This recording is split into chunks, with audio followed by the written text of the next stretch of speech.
요한 묵시록의 말씀입니다. 나 요한은 새 하늘과 새 땅을 보았습니다. 첫 번째 하늘과 첫 번째 땅은 사라지고 바다도 더 이상 없었습니다. 그리고 거룩한 도성 새 예루살렘이 신랑을 위하여 단장한 신부처럼 차리고 하늘로부터 하느님에게서 내려오는 것을 보았습니다. 그때 나는 의자에서 울려오는 큰 목소리를 들었습니다. 보라, 이제 하느님의 거처는 사람들 가운데 있다. 하느님께서 사람들과 함께 거처하시고 그들은 하느님의 백성이 될 것이다. 하느님 친히 그들의 하느님으로서 그들과 함께 계시고 그들의 눈에서 모든 눈물을 닦아주실 것이다. 다시는 죽음이 없고 다시는 슬픔도 울부짖음도 괴로움도 없을 것이다. 이전 것들이 다 사라졌기 때문이다. 그리고 의자에 앉아 계신 분께서 말씀하셨습니다. 보라, 내가 모든 것을 새롭게 만든다. 주님의 말씀입니다.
주님께서 여러분과 함께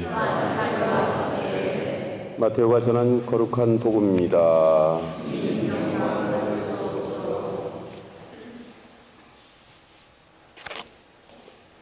안식일이 지나가고 주간 첫날 이 밝아올 무렵 마리아 막달레나와 다른 마리아가 무덤을 보러 갔다. 그런데 갑자기 큰 지진이 일어났다. 그리고 주님의 천사가 하늘에서 내려오더니 무덤으로 다가가 돌을 옆으로 굴리고서는 그 위에 앉는 것이었다. 그의 모습은 번개 같고 옷은 눈처럼 희었다. 무덤을 경비하던 자들은 천사를 보고 두려워 떨다가 까무러쳤다. 그때 천사가 여자들에게 말하였다.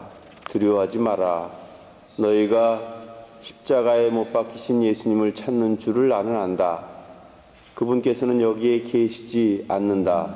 말씀하신 대로 그분께서는 되살아나셨다. 와서 그분께서 누워 계셨던 곳을 보아라. 그러니 서둘러 그분의 제자들에게 가서 이렇게 일러라. 그분께서는 죽은 이들 가운데서 되살아나셨습니다. 이제 여러분보다 먼저 갈릴레아로 가실 터이니 여러분은 그분을 거기에서 뵙게 될 것입니다. 이것이 내가 너희에게 알리는 말이다. 그 여자들은 두려워하면서 크게 기뻐하며 서둘러 무덤을 떠나 제자들에게 소식을 전하러 갔다.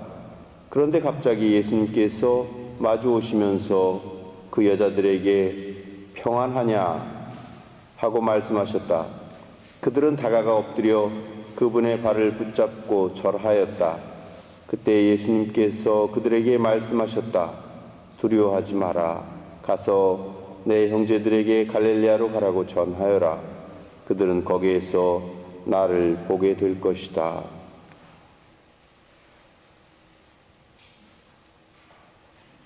주님의 말씀입니다.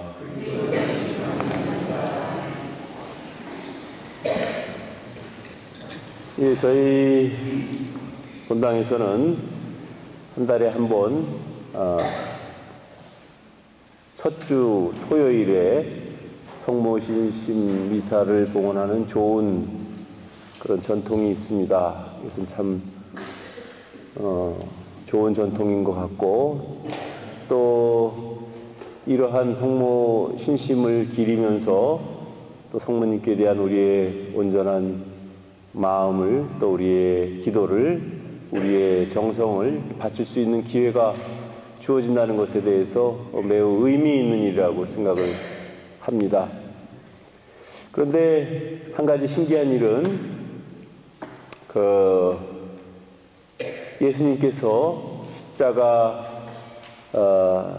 상에서 제자에게 성모님을 맡기고 또 성모님께 이 사람이 당신의 아들입니다 라고 이야기한 이후로는 성모님에 대한 어떠한 내용도 신약 성경에서 발견되지가 않습니다. 그러니까 그 이후로는 마치 예수님이 순환과 부활을 통해서 당신의 임무를 완수하셨듯이 성모님도 그때까지 자신의 역할을 다 끝나셨다고 볼 수 있어요. 물론 성경에는 나타나지 않지만 우리의 그 전승에 의하면 제자들이 성모님을 모셨다는 그런 전승이 있지만, 어쨌든지 성경에서 성모님에 관한 일체의 모든 내용들이 사라진 것만은 사실인 것 같습니다. 그런 의미에서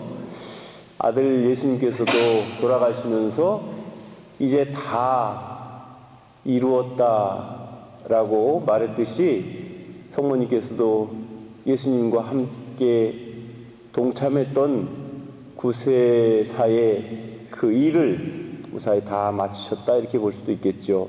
어쨌든지 지금 우리가 지내고 있는 이 시기는 부활 시기입니다. 근데 부활 시기를 지내면서 예수님의 부활 이후에 예수님의 발현과 제자들에게 나타나신 말이죠. 그래서 그런 발현과 또 제자들의 반응을 잘 전하고 있습니다.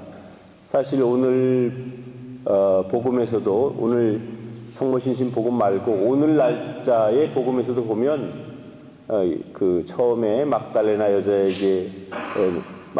여자가 무덤에 갔을 때 예수님이 계시지 않았다. 그래서 제자들에게 달려가 이 사실을 알렸지만 제자들은 믿으려 하지 않았다. 그런 이야기. 그러니까 한마디로 이야기하면 한쪽에서는 예수님의 부활 사건에 대해서, 또 부활하신 다음에 예수님께서 제자들에게 발현하시고 여러 사람들에게 발현하시는 내용에 대해서 전하고 있지만, 또 다른 한편에서는 그러한 현상을 바라보는 제자들의 반응입니다. 그래서 긍정적인 반응보다는 부정적인 반응을 싣고 있습니다. 그들은 믿으려 하지 않았다. 그런 부정적인 반응이죠. 저는 오히려 이러한 부정적인 반응이 예수님의 부활의 진실성을 더욱더 높여주고, 또 예수님께서 부활하셨다는 사실을 확증해 주고 있다고 생각을 합니다. 그 이유는 사실 처음부터 제자들이 예수님 부활하셨다고 오히려 그렇게 나섰더라면 혹시 조작된 거 아닌가, 그렇게 생각할 수도 있을 겁니다. 거꾸로. 그렇지만 그것이 아니고 오히려 제자들조차도 예수님의 부활을 믿으려 하지 않았다는 사실 자체는 지극히 자연스러운 것 같아요.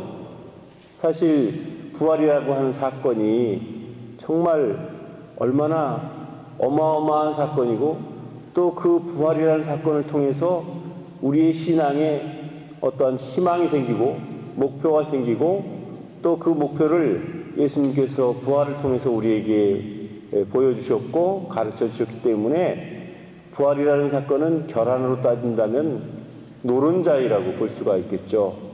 그래서 사실 우리도 교회에서도 부활 신앙이야말로 교회의 가장 핵심이고 가장 중요한 신앙이다 그렇게 가르치고 있는데, 그래서 바울 사도도 언젠가 그런 이야기를 한 적이 있죠. 만약에 부활이 없다고 한다면 우리의 믿음도 다 헛된 것이다 이렇게 이야기를 했죠. 그만큼 부활이라고 하는 것은 예수님의 모든 전 생애가 부활이라는 것을 통해서 입증되고 또 그분이 구세주였음을 확정하는 그런 내용이기도 하고, 또한 동시에 예수님께서 말씀하신 것과 같이 우리 모두는 이제 다시 부활해서 영원한 삶을 살게 될 것이라는 그런 희망을 우리 인류에게 던져준 사건이기 때문에 이것이야말로 정말 얼마나 엄청난 사건이었나 하는 것을 잘 알 수 있습니다. 이렇게 엄청난 사건이 일어났기 때문에 그 사건을 제자들조차도 잘 믿으려 하지 않았다는 것이 너무나 자연스러운 것이고, 또 이런 부정적인 반응들이 오히려 부정적인 반응으로 느껴지는 것이 아니라 더 긍정적인 그런 의미를 담고 있다는 사실을 우리는 깨닫게 됩니다. 그래서 오히려 제자들이 처음부터 믿었다고 이야기하는 그런 구절보다는 믿으려 하지 않았다는 구절이 오히려 더 우리에게 신빙성을 높여주고 있다는 이 사실조차를 통해서 보면, 어쩌면 부정은 항상 부정만 있는 것이 아니고 부정에 따른 그런 강한 긍정도 가능하다는 것이죠. 그래서 전화위복이라고나 할까? 사실은 제자들이 처음부터 예수님이 부활하셨다, 부활하셨구나 하고 이리 뛰고 저리 날뛰고 했다면은 오히려 뭔가 좀 이상하다 그런 생각이 들었을 텐데, 너무나 자연스러운 반응을 성경은 그대로 있는 그대로 사실 그대로 전해주기 때문에 오히려 우리 마음을 더 편안하게 해주는 것 같습니다. 어쩌면 우리 안에는 여전히 예수님의 부활에 대해서 의심을 가지고 있는 분도 있을 수 있겠죠. 그렇지만 그러한 의심조차도 우리가 가질 수 있는 어쩌면 특권인지도 모르죠. 우리는 인간이기 때문에. 그렇지만 제자들의 그런 모습과 변해가는 모습, 처음에는 그렇게 부정적인 생각을 가지고 있었던 제자들이지만 차차 변해가면서 사람들 앞에서 자신 있게 설교하고 이야기하는 변화되는 제자들의 그 모습을 통해서 부활의 힘이라는 것이 이런 것이구나. 부활의 힘이라는 것이 온갖 절망적인 상황 속에서도 절망하지 않고 다시 일어설 수 있는 힘이 바로 부활의 힘이구나. 그리고 부활의 힘은 한마디로 말하면 희망이구나. 그 희망은 모든 절망을 극복할 수 있는 유일한 그런 에너지가 되고 또 그런 계기가 되고 기회가 되고 있구나 하는 생각을 우리가 하면 좋을 것 같습니다. 사실 그래서 부활이라고 하는 것은 단지 예수님이 돌아가셨다가 사흘 만에 다시 살아나셨다는 그런 사실 그 자체도 중요하지만 그 사실을 통해서 우리에게 전해받은 그러한 희망이라고 하는 씨앗은 결코 우리가 아무리 현세가 암울하고 어렵고 힘들다 하더라도 포기하지 않을 수 있는 유일한 이유가 되고 또 그 희망이 될 수 있다는 사실을 우리가 꼭 기억했으면 좋겠습니다. 특별히 오늘 부활하신 때의 성모님, 사실 성모님은 부활하신 이후에는 별로 큰 역할을 하시지는 않았지만 그래도 여전히 오늘날 우리를 위해서 기도해 주시고 여전히 또 신심이 부족한 사람들을 위해서 세계 이곳저곳에서 발현하셔서 당신의 메시지를 우리에게 전해주시고 또 우리의 회개를 위해서 기도하고 계신다는 이 사실 하나만으로도 우리는 참으로 행복한 사람들입니다. 그래서 우리가 예수님의 부활을 직접 목격하고 또 우리가 직접 체험하진 않았지만 성경에 나오는 모든 말씀과 또 그런 결과들을 잘 우리가 느끼고 기억하면서 우리도 예수님처럼 부활할 것이기 때문에 어떠한 상황에서도 절망하지 않고, 특별히 힘들고 어려울 때일수록 주님께 의지하고, 주님께서 오직 나의 주님이시고 또 나를